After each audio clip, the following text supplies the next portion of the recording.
안녕하십니까. 사회복지사 1급의 고병갑입니다. 이번에는 사회복지 실천의 대상을 가족으로 옮겨봤습니다. 가족이 뭐냐를 글자로 우리가 공부할 건 아니고 많은 가족에 대한 정의가 있지만 여기에서는 우리가 두 번째를 가져가면 정의를 해보겠습니다. 가족이란 무언가? 자녀 양육의 기능을 중심으로 특정 공간과 특정 애정의 유대로 연결된 하나의 집합체를 우리가 가족이라고 한다 해서 오늘날 우리가 가족의 유형은 확대가족, 핵가족, 다양한 가족의 유형을 나누고 있지만 일반적으로 핵가족으로 오늘날만 핵가족이 아니라 옛날에 다 핵가족이었죠. 왜냐하면 큰 아들이나 큰 집이 아니고서는 다 둘째부터는 다 분가가 돼서 핵가족으로 살고 큰 아들이나 큰 집에서나 대가족의 형태를 이루고 있을 뿐이지 사실은 오랜 인류의 역사는 결국에 부부와 자녀로 이루어진 핵가족이었다는 걸 알 수가 있습니다. 이런 정도 보시고 나머지는 참조 자료로 보시면 됩니다. 다음에 가족의 범위를 민법 779조로 보면 가족 그러면 배우자와 직계혈족, 형제 자매. 그래서 배우자와 직계혈족일 때에 아래 세대인 즉 자녀 세대와 같이 살 때에 배우자는 부부 중심의 기본 가족이 되는 것이고 직계혈족으로서는 자식과 자녀, 손자 아니면 부모와 할아버지, 할머니, 조부모로 연결된 직계혈족. 형제자매는 똑같은 할아버지, 할머니도 이천이고 형제자매도 이천이지만 할아버지, 할머니나 손자, 조부모와 손자는 수직적 이천, 형제자매는 수평적 이천 그렇게 되지 않습니까? 자, 이 범위는 이렇게 가족의 범위를 일반적으로 설정을 합니다. 근데 요즘에는 그 범위가 배우자의 영역도 대등하게 하다 보니까 생계를 같이 하는 직계혈족의 배우자, 또 배우자의 직계혈족, 또 배우자의 형제자매도 가족의 범위에 포함을 시킵니다. 아시겠죠? 처가, 친가 구별 없이 부모는 똑같이 가족으로 설정을 하고 있고 또 직계혈족의 배우자도 역시 마찬가지로 생계를 같이 할 적에는 가족으로 설정을 합니다. 또 배우자의 형제자매도 가족으로 설정한다는 걸 봐주시면 됩니다. 민법 규정입니다. 그다음에 가족의 유형은 다양한 유형들이 있는데 확자가족, 핵가족 등등 다양한 유형이 있죠. 부모와 미혼의 자녀로 구성된 가족은 핵가족, 부모와 기혼의 자녀로 구성된 가족은 확대 가족이라고 설명을 합니다. 이거야 이게 기본적으로 아는 것이고 그 때문에 확대 가족이라는 것은 한 가족 내에 혼인이 두 번, 보통 가족이 이루어지는 것은 기본적으로 혼인을 통해서 부부 가족이 만들어지고 혈연을 통해서 출산으로 인한 2세대 가족이 만들어지는 것이고 입양의 절차를 통해서 법률 관계를 통해서 또 2세대 가족을 만들 수가 있는 것입니다. 그래서 가족 형성의 절차는 혼인, 또 혈연 그리고 입양 세 가지로 되어 있습니다. 보통 이 확대 가족이라는 것은 혼인이 한 가족에 두 번 이상 있을 때 부모 세대의 혼인 한 번 그리고 자녀 세대의 혼인 한 번이 기본적으로 존재할 때 확대 가족이라고 합니다. 손자 손녀가 있고 없고는 구별 지력이 없습니다. 다른 것도 많지만 그중에 시대적 흐름으로 수정 확대 가족 한번 보시고 쭉 올라가면 수정 확대 가족 그렇기 때문에 확대 가족, 핵가족은 다 아시는 거고 여러분들 보신다면 여기 수정 확대 가족, 현실의 모습을 보는 것이고 또 계부모 가족, 옛날에는 재혼 가족이 있으면 요즘에는 계부모 가족이라고 설명하지요. 때문에 재혼을 할 적에 혼인 전 자녀들 다 같이 들어와서 같이 화합을 통해서 새로운 가족을 만들어가는 것을 계부모 가족이라고 보통 부릅니다. 그런가 하면은 아래 보면 딩크족이 있고 딩크족, 듀크족, 통크족 이런 가족들이 있지 않습니까? 듀크족, 통크족. 그래서 딩크족이라는 것은 더블인컴인 걸로 볼 적에 맞벌이 전문직. 맞벌이 전문직이죠. 자식이 없이 전문직으로 자식 없이 자식을 갖지 않으려고 하는 이런 부류를 딩크족이라고 합니다. 그에 비해서 듀크족은 듀얼 인플로이드 이렇게 되어 있잖아요. 여기는 맞벌이 직장인이죠. 맞벌이 직장인 부부로서 자녀들과 함께 살고 있는 가족을 듀크족이라고 합니다. 그다음에 통크족은 그야말로 two only no kid라고 하는 것처럼 그야말로 두 노인 부부가 자녀 간섭 없이 자녀 간섭이나 부담 없이 자유롭게 살아가는, 오늘날 많이 늘어가고 있는 이런 노인가족의 형태가 바로 통크족, 유산을 물려주지 마라, 뭐 이런 소리 나오는 것 등이 통크족에 관련된 접근성이라고 할 수가 있습니다. 그다음에 전통적 가족과 현대 가족이 있는데, 우리가 볼 것은 뭐 전통적 가족의 모습이나 현대 가족의 개념은 여러분들이 보시듯 현대 가족의 특징을 가지고 여러분들이 출제 대비하시면 되겠습니다. 그래서 여기 현대 가족의 특징, 뭐 제가 읽어드리지 않겠지만 현대 가족의 특징, 축소되고 단순해졌으며 뭐 이런 건 나와 있죠. 그래서 여러분들 쭉 읽어서 개념 볼 시간에 있으면 현대 가족의 특징을 가지고 출제 대비하시면 되겠습니다. 그래서 많은 사례를 15번까지 제가 길게 적었는데, 어떤 현대 가족의 특징은 어떤 가족이 나온다면 현대 가족의 특징을 낼 수밖에 없지 않겠습니까? 그래서 현대 가족의 특징을 여러분들이 중요표시로 가져가십니다. 다음에 가족이라는 것은 1차 집단이자, 가족이라고 하는 것은 가족의 특성, 그냥 1차 집단이자 정서적 집단이자 폐쇄 집단이자 형식적 집단이다. 그래서 형식적 집단. 그래서 형식적, 비형식적, 정형화된 집단이긴 하지만 가족 관계는 정형화시킬 수 없다는 점에서 가족 관계는 비형식적이다, 이렇게 설명하고 있습니다. 그러면 우리가 체계 이론에서 배운 것처럼 가족도 역시 마찬가지로 하나의 시스템이다. 그 때문에 시스템의 성격처럼 투입, 전환, 산출로 이루어져 있으며 그 가족을 둘러싼 환경이 있으며 그 사이에는 경계가 있다. 특징으로서는 상호의존성, 유계성, 혼론적 성격, 또 엔트로피와 데겐트로피, 안전상태, 또 균형이나 항상성, 또 개방체계이다 보니까 뭐 항상성, 시너지 효과 이런 등등의, 또 가족 구성원들 간의 순환 인과성과 같은 다양한 인간 행동과 사회 환경에서 배웠던 체계의 특성을 그대로 가족에게도 하나의 시스템으로 적용할 수가 있다라는 말을 하고 있습니다. 그래서 사회체계로서 가족 같이 인행사 복습하는 것처럼 읽어주시면 됩니다.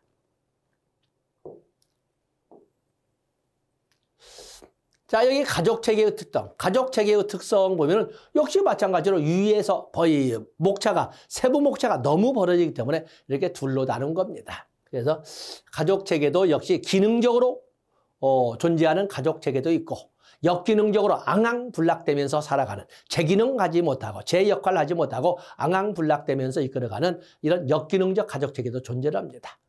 어쨌든 잘 살고 있던 잘 살지 못하고 있던 기능적이든 역기능적이든 간에 모든 가족은 꾸준히 보다 발전적인 방향으로 나아가기 위해서, 그리고 매 순간순간마다 안정적 상태로 보여지기 위해서 가족이라고 하는 체계의 혼신을, 모든 힘을 총동원하려는 경향성이 있는데, 바로 그것을 우리가 체계 이론에서 배울 때 항상성, 역동적 평형이라고 설명을 했습니다. 바로 그런 점 항상성. 또 가족 구성원들은 가족 구성원이라면 누구나 예의 없이 똑같이 지켜야 하고 똑같이 적용을 받아야만 하는 하나의 약속이 있는데, 그것을 가족 규칙 또는 가족 규범이라고 하는 거지요. 여기 나오는 가족 규칙이라는 것은 조직도 우리가 가족 규범이라고 하는 거죠. 이 규범이라고 하는 것은 공동체 구성원이라면 누구 하나 예의 없이 누구나 똑같이 지켜야 하고 누구에게나 똑같이 적용이 되는 이런 규칙을 규범이라고 합니다. 집단 규범, 조직 규범이라고 하는 것처럼 가족 간에도 규칙이 있는 거고, 그를 가족 규범이라고 부르고 있습니다. 당연히 유계성에 의해서 하위 체계가 존재하고 당연히 환경과의 사이에 경계가 존재한다는 걸 누가 모르겠습니까? 다음에 가족은 기능적 가족, 긍정적인 성향으로 가지고 보여지는 기능적 가족과 앙랑불락되고 좀 불편하게 보이는 역기능적 가족이 있는데, 뭐 기능적 가족의 특징은 여러분들이 일별해 주시고 그냥 일별하지 않아도 그냥 넘어가도 되지요. 여러분이 보실 것은 바로 역기능적 가족이 되지 않겠습니까? 도대체 역기능적 가족은 어떤 모습으로 보여지는가? 역기능과 어떤 모습을 보여주는가? 그래서 역기능의 가족, 서로 경계하거나 적대적이다, 거리감이 있다, 또 통제감을 느낀다, 융통성이 없다, 이런 등등을 가볍게 한번 일별해 주시면 되겠습니다. 다음에 다양한, 우리가 가족에는 수없이 많은 가족, 어디 가정마다 다양한 문제가 존재하는데 가정 문제를 뭘로 볼 것인가 하는 거 있지 않습니까? 가정 문제를. 어떤 예를 들어 가족 공동체에서 일어나는 문제를 그냥 가정 문제라고 합니다. 뭐라고 표현하든 간에 이혼도 있고 불화도 있고 갈등도 있고 가출도 있고 유기도 있고 방임도 있고 아니면 특히 대표적으로 아동학대, 노인학대 이런 등등의 학대 문제도 있고 우리가 불편하게 여기는 다양한 표현은 가족 문제의 한 사례에 불과하다라고 볼 수가 있습니다. 아주 다양한 거지. 거기 보면 가족 문제의 발생 원인, 내유적 원인이 있다. 유적 원인은 요즘 특히 경제적 불경기, 또 일부에서는 이제 종교적 박해로 인해서 가족 문제가 발생하기도 하지요. 또 그러면 가족 내적 원인으로서는 부부간의 성격 구조, 성격 차이로 인하여 이혼을 했다. 가족의 최후 원인에 성격 차이가 나오고 있지 않습니까? 또 그러면 역할 불충실. 또 그런가 하면은 책임을 행하지 않는 거. 책임을 행하지 않는 것이 바로 유기 또는 방임 또는 학대 이런 단어로 나오지 않겠습니까? 이런 것들은 가족 내적 원인으로 위치를 가지고 있다. 그다음에 가족 문제를 보는 관점은 기능주의적 관점과 갈등주의적 관점이 있습니다. 기능주의적 관점이라는 것은 가족 구성원 하나하나가 제 역할을 하지 못하기 때문에 문제가 발생한다고 봅니다. 그렇기 때문에 가족 성원 하나하나가 제 역할만 제대로 수행한다면 가족 문제는 해결될 수 있다. 기능주의라고 하는 것은 구성요소 하나하나가 맡은 바 역할을 충실할 때 그 가족은 기능적 가정이 되는데 그 기능을 제대로, 그 역할을 제대로 하지 못하기 때문에 가족 문제가 발생하고 역기능적 가족이 된다고 보고 있는 것입니다. 그렇기 때문에 각자마다 맡은 바 역할에 충실할 때 군군 신신 부부자자 정명사상처럼 임금이 임금다워야 되고 신하가 신하다워야 되고 부모가 부모다워야 되고 자식이 자식다울 때 그 국가, 그 사회, 그 가족은 안정적인 질서가 유지되는 바람직한 사회가 된다라고 하는 것을 정명사상이라 하고 그에 맞춰서 이루어지고 운영되는 이루어져야 되고 운영되어야 한다라는 이런 그 가치관을 성리학적 명분론이라고 하는 것입니다. 그렇죠? 그런 관점이 바로 기능주의적 관점이에요. 그에 비해서 갈등주의라고는 갈등주의라고 우리가 설명할 적에는 갈등주의는 소위 문제 발생. 당연히 세상에 존재하는 모든 체계는 문제가 갈등 등으로 표현되는 문제가 존재하는데 문제는 아까 기능주의에서 말씀드린 것처럼 제 역할을 하지 못해서 발생하는 것이 아니라 구조 자체가 잘못되어서 문제가 발생하는 것이다. 특히 구조 자체가 뭔가 나름이 잘못되어서 소위 권력이나 명예나 부나 이런 것, 뭔가 가족 구성원 사이에서도 평등이 구현되지 못하기 때문에 다시 말해서 문제 발생의 원인을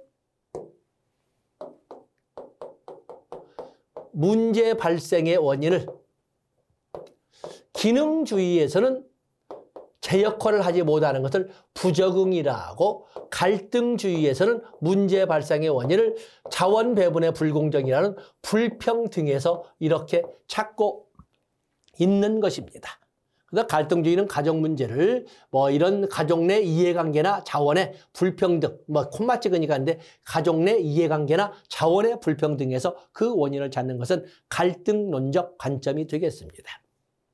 그 외에도 가족 문제를 보는 관점에는 상호작용주의, 여건주의, 사회구성주의 등 다양한 이론 등이 있다. 일반적으로 우리가 앞에 나와 있는 실천론이나 지역사회복지론적 관점과 같이 연계시켜 보려면 기능론적 관점과 갈등론적 관점을 이해해 주시면 되겠습니다.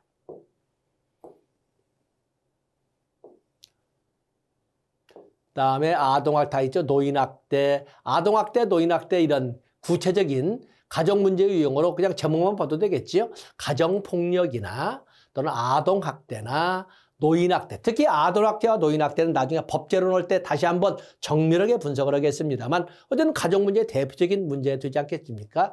다음에 이혼 또는 소년, 소녀가장이라는 소위 역할 상실, 그렇죠? 부모가 제 역할을 하지 않고 아니면 부모가 제 역할을 하지 못하고 어린 애들이 교육에 신경 써야 되고 한참 크는데 중점이 주어져야 될 애가 그야말로 가정을 돌보는 생계를 책임지면서 표현이 참 마땅치 않습니다. 골머리를 썩여야만 되는 이런 아픔이 있는 것을 소년, 소녀 가장이라고 적었습니다.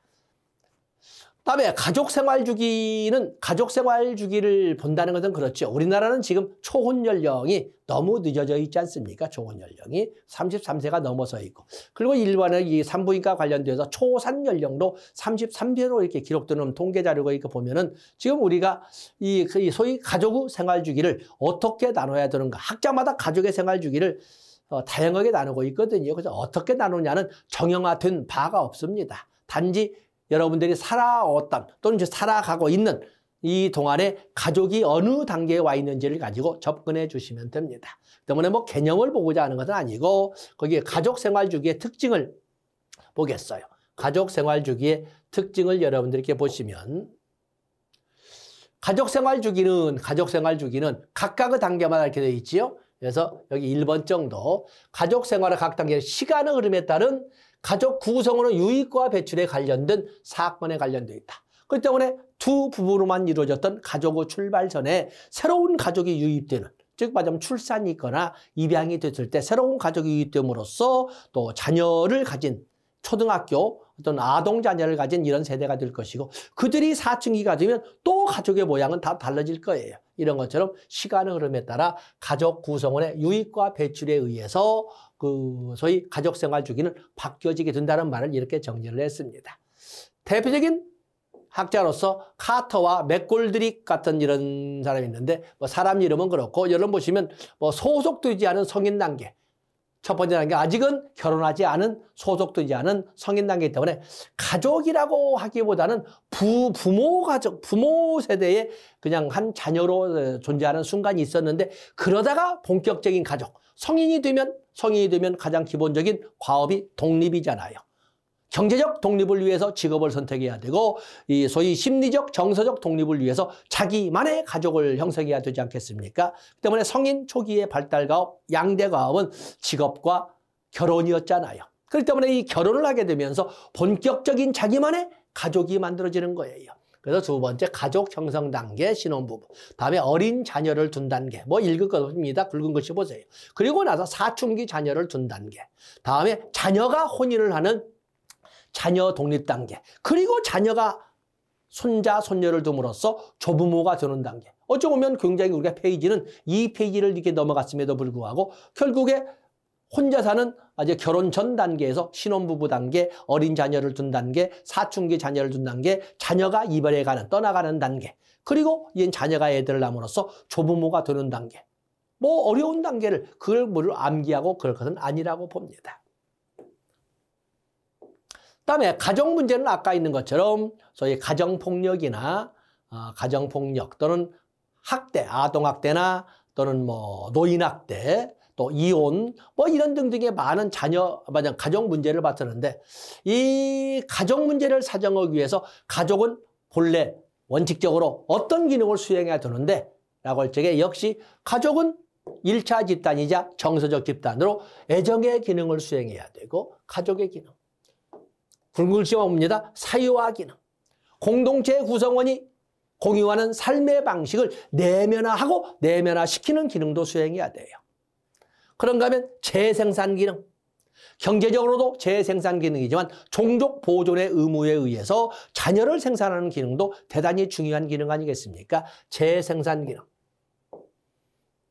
또 그러면 가족 경제 기능. 옛날에는 가족 그러면 그게 바로 생산 단위였잖아요. 자급자족이란 말로 생산 단위로 경제 기능도 있지만 건강관리 기능, 뭐 설명가 더 없이 건강관리 기능, 뭐 이런 등등 그냥 등 이렇게 해서 등이라고 쓸 수 있습니다. 등 다양한 기능을 수행한다.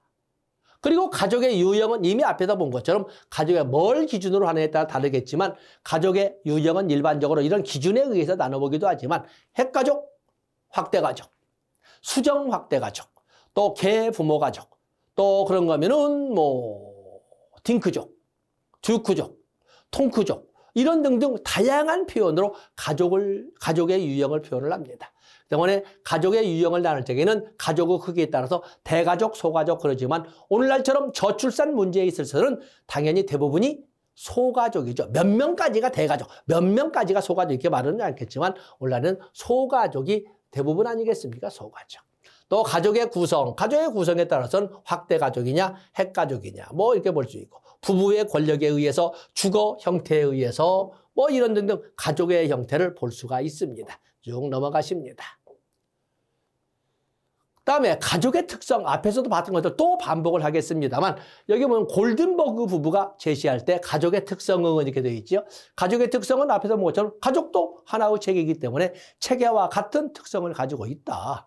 가족의 구성 요소라고 하는, 체계의 구성 요소라고 할 수 있는 가족 구성원들이 서로 돕고 돕는 관계에 있다. 상호 의존성. 그리고 거기에는 가족에는 유계성이 있다. 그래서 가족에도 보면은 그 구성 하위 체제로서 부부 하위 체계, 자녀 하위 체계, 부모 자식 하위 체계, 그런 하위 체계가 있고, 또 상위에는 환경을 포함한 소위 친족이나 종친이라고 하는 이런 상위 체계가 있고, 역시 가족도 유계성이 있습니다.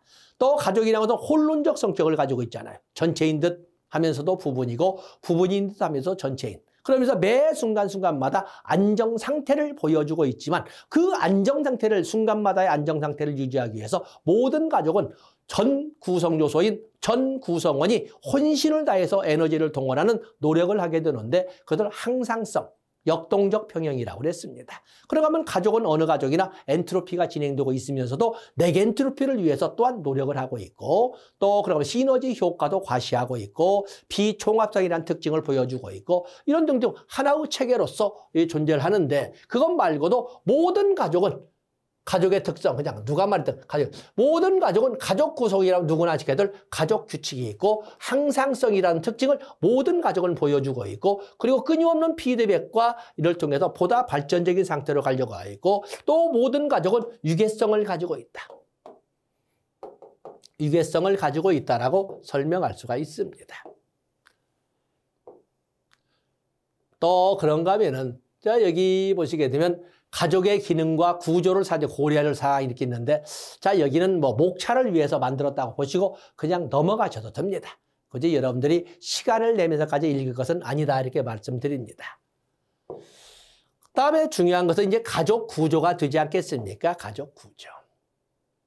가족 구조는 아까 이미 한 번 더 얘기했지만 모든 가족은 하나의 시스템으로서 유계성을 갖습니다. 유계성.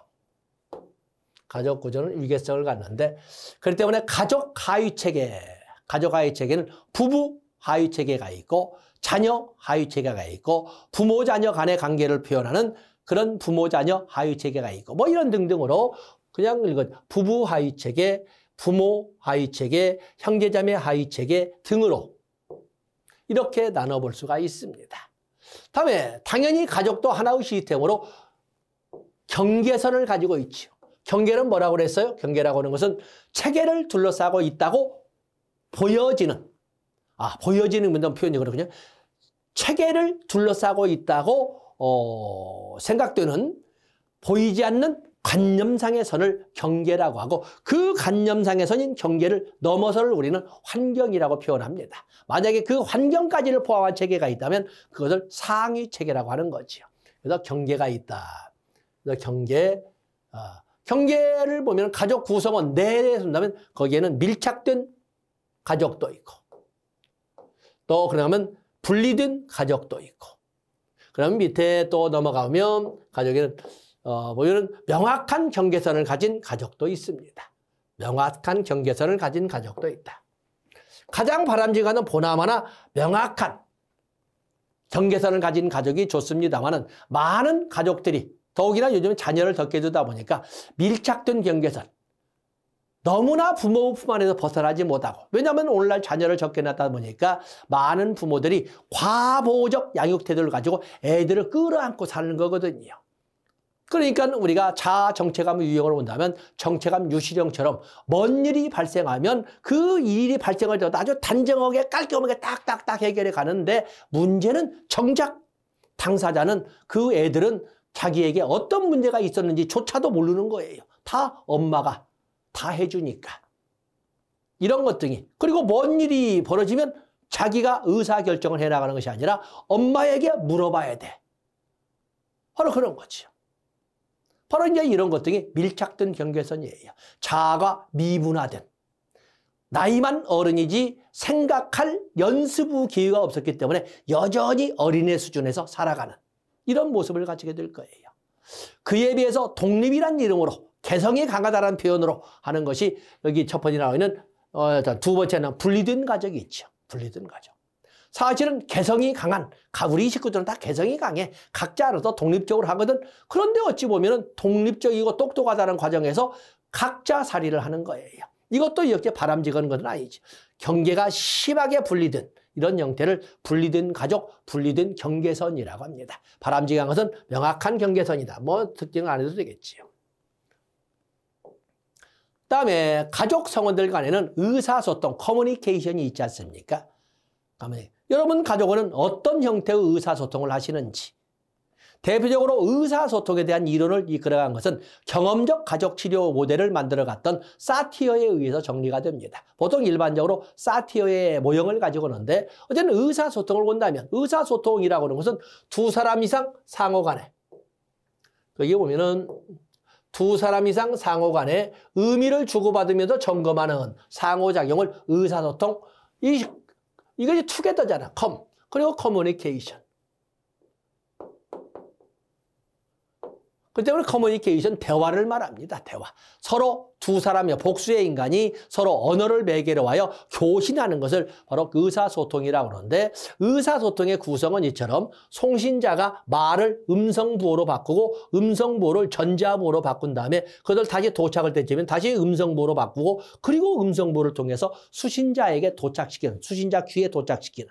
그러면 이제는 수신자가 샌더가 되어서 다시 이것을 부호하고 그리고 시그널을 통해서 다시 이것을 해독하고 그리고 난 다음에 이것을 송신자를 리시버, 수신자 삼아서 돌아가는. 그렇기 때문에 의사소통이라는 것은 이건 쌍방향성을 가지고 있는 거. 의사소통은 말 하나마나 주고받는 쌍방향성을 가지고 있어요. 의사소통은 혼자 말하고 혼자 듣는 건 아니거든요. 그래서 의사소통은 이렇게 송신자가 이런 과정을 통해서 수신자에게 뜻을 전달하면 수신자가 송신자가 되어서 또 자기의 뜻을 피드백을 통해서 송신자였던 사람을 리시버로, 수신자로 해서 전달하는 것을 반복을 통해서 의사소통은 이루어진다라고 설명을 합니다. 그다음에 기능적 의사소통, 역기능적 의사소통 뭐 좋겠지요. 그냥 역기능적 의사소통 정도, 여기 이런 것은 마땅치 못한 대화의 내용이다 이렇게 볼 수가 있습니다. 대표적으로 사티어는 가족 구성원의 의사소통의 유형을 이렇게 회유형, 공격형 이렇게 설명했는데, 보통 우리가 가부장제 사회와 같은 경우에는, 옛날의 전통적인 가부장제 사회와 같은 경우에는 그 가부장제, 할아버지나 아버지의 말 한마디면 집안 전체의 의사결정이 끝난 거예요. 거기에 더 질문이나 이유제기라는 것은 있을 수가 없는, 그렇게 이끌어가는 대화의 의사소통의 유형은 보통 공격형, 비난형이라고 합니다. 자기 자신만 잘랐어. 상대방은 있으나 많아요. 그래서 자기 자신은 존중하고 타인은 무시하고, 그런 것이 내가 일사불란하게 단호하게 결정을 내려주는 것이 집안의 평화를 이끌어가는 길이요 라고 이렇게 하는, 옛날에 할아버지, 아버지 시대의 이런 대화 유형을 공격형, 비난형이라고. 그때 그 말을 두고 일방적으로 순종을 해나가는 할머니, 어머니의 시대를 본다면 그것은 회유형, 아처형이라고 합니다. 자신은 무시해. 너희 아버지 계시지 않냐? 하고 상대방만 존중해.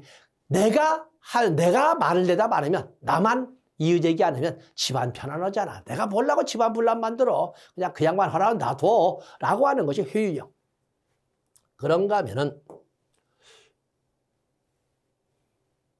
계산형, 초이성형. 이 계산형이 되면 참 똑똑하기는, 참 맹랑하게 똑똑한, 자신도 무시하고 타인도 무시하고 무조건 이성만 챙기는, 상황 분석을 통해서 이렇게 해야만이라는 손이 이러면서 자기가 하는 것이 제가 제일로 똑똑한 거야.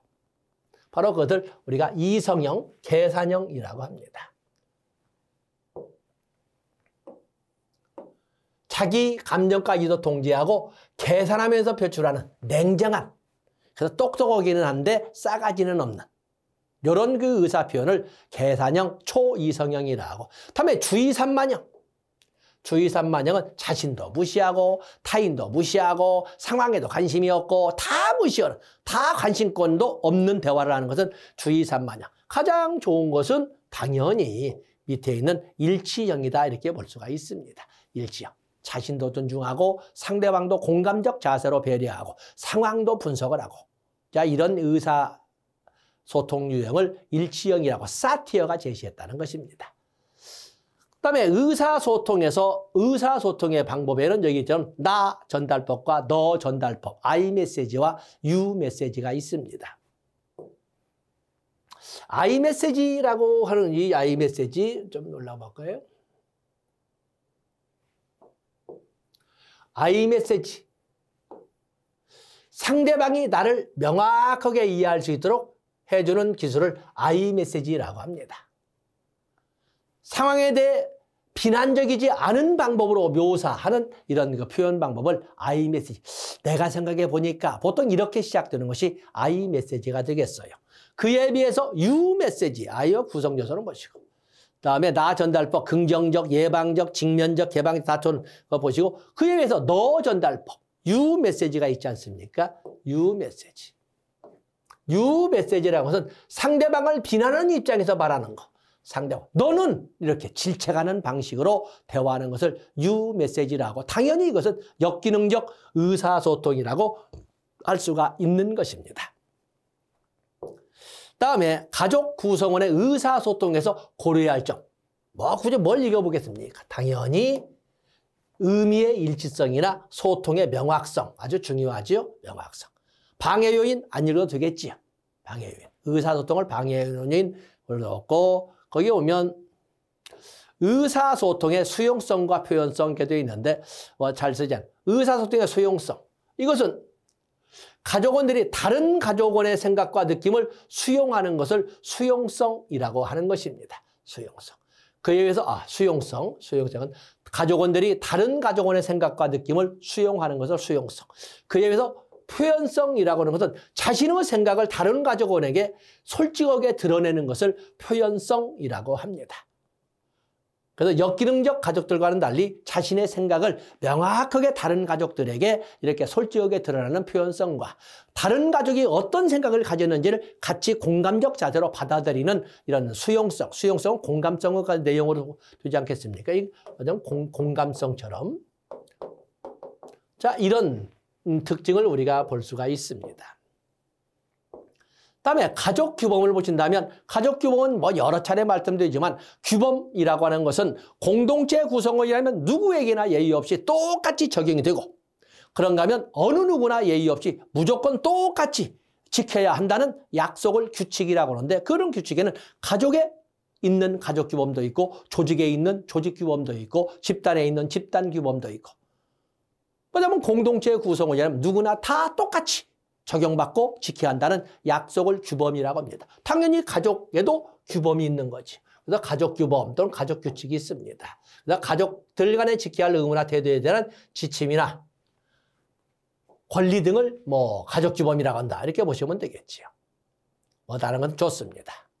가족 규범에 대한 사정 좋고 넘어가 보시면 가족의 역할. 가족의 역할에는 부모의 역할이 있고 자녀의 역할이 있고 형, 동생의 역할이 있고 다 가족 구성은 다 역할이 있지 않습니까? 앞에서 말씀드린 것처럼 소위 밖에서 말씀드린 것처럼 가정의 역할 군군신신 부부자자.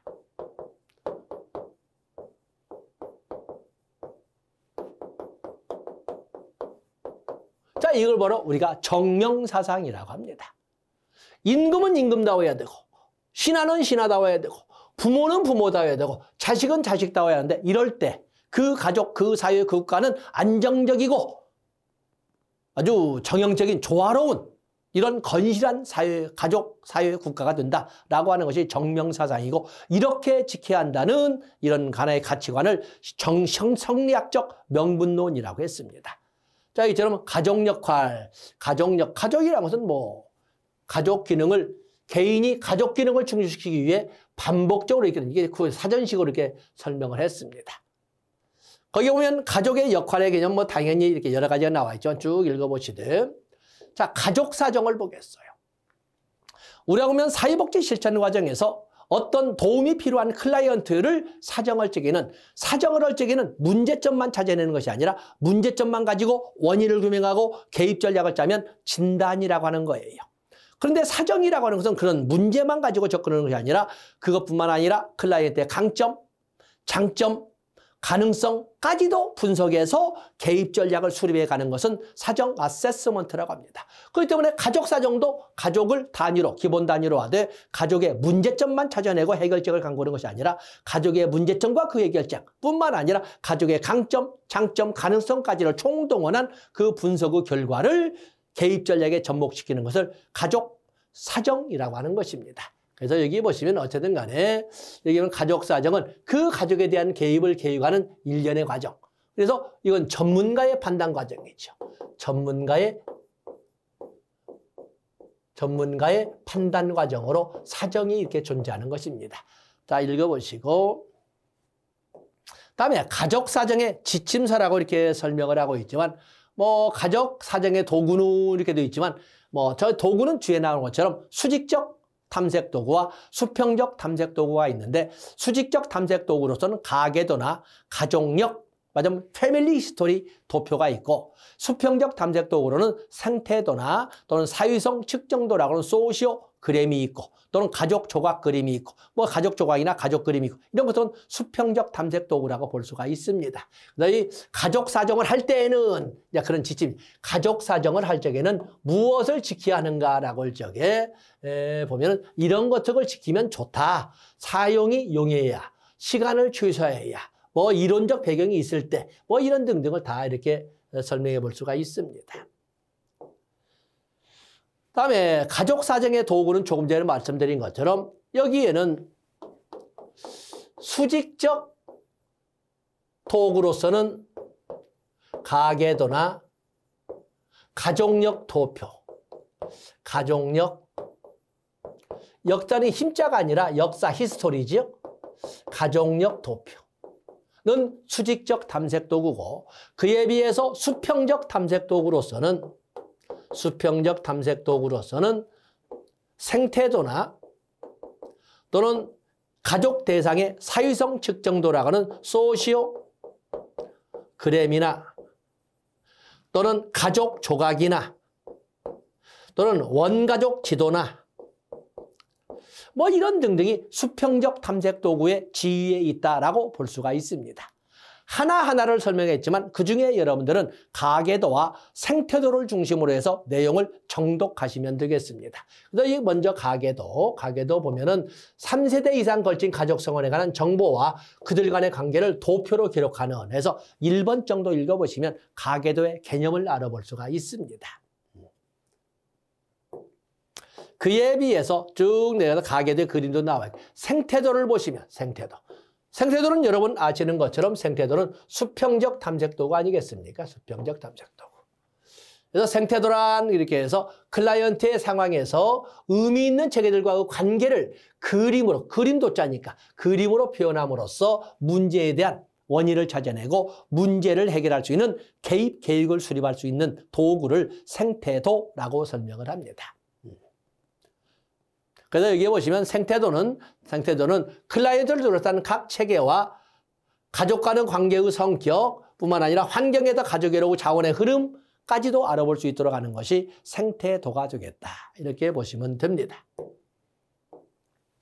그래서 이 예가 쭉 그림으로 같이. 다음에 소시오그램, 사유도도 있고 사회적 관계망 지도도 있고 또 그런가 하면은 생활력 도표는 수직적 탐색 도구지요. 또 가족 조각 기법은 수평적 탐색 도구. 근자에 보면은 가족 사정 도구 중에 옛날에는 주로 가계도나 생태도를 가지고 출제했지만 요즘에는 특히 가족 조각 그림, 경험적 가족 치료에서 많이 사용한다고 하는 가족 조각 기법이 출제되는 경향이 아마 앞에는 윗대의 학자들이 다 출제를 했나 봐요. 그래서 그런지 가족 조각, 경험적 가족 치료에서 사용하는 가족 조각 그림, 가족 조각 기법이 많이 출제되고 있다는 것을 알아주시면 됩니다. 그래서 여기는 정독을 하면 좋다라고 말씀을 드립니다. 다음에 그 외에도 원가족 척도도 역시 원가족 척도 있지요. 원가족은 보통 우리가 여자들은 친정이라고 표현하지 않습니까? 또 남자들은 친가라고 이렇게 표현하고 뭐 여자 집과 남자 집을 가, 정 이렇게 나눠서 하는데 여기 보면 원가족 척도는 따로 출제되지는 않지만 가족 구성원의 원가족에 대한 불만족의 정도를 측정하여 원가족에 대한 전반적인 인식을 파악하도록 하는 척도를 원가족 척도라고 합니다. 보통 보현의 체계적 가족 치료와 같은 것이 원가족에도 해결되지 못한 애착의 문제가 남아서 가족 문제를 야기한다. 그 애착의 문제는 특히 자아의 미분화로 인해서 야기됐던 것인데 그 때문에 가족 치료자는 원가족으로부터 파생되었던 애착의 문제로 인한 가족 문제를 어떻게 해결할 수 있다? 가족 구성원들의 자아를 분화시킴으로써 해결할 수 있다. 이렇게 표현하고 있는 거거든요. 그래서 원가족 척도도 가족 사정 도구의 지위에 있다라고 보시면 됩니다. 어떤 가계도 생태도 옛날부터 중요했고 또 그런가 하면 가족 조각 기법 근자에 강조되고 있고 뭐 나머지는 그냥 우리가 사회복지 조사론에 할 적에 또 종류는 모두 이름을 가지고 정리를 해봤습니다. 자, 이렇게 해서 우리가 가족을 대상으로 하는 사회복지 실천에 있어서 이렇게 가족 사정 도구까지 살펴본 걸로 하겠습니다. 자, 이 시간은 여기까지 하고 다음 시간에는 가족 사정을 거쳐서 얘는 사정을 했으면 직접 교육을 수립해서 개입을 해야 되지 않겠습니까? 그 가족 대상의 개입을 가족 치료라고 합니다. 다음 시간에는 가족 치료를 중심으로 진도를 나가도록 하겠습니다. 고맙습니다.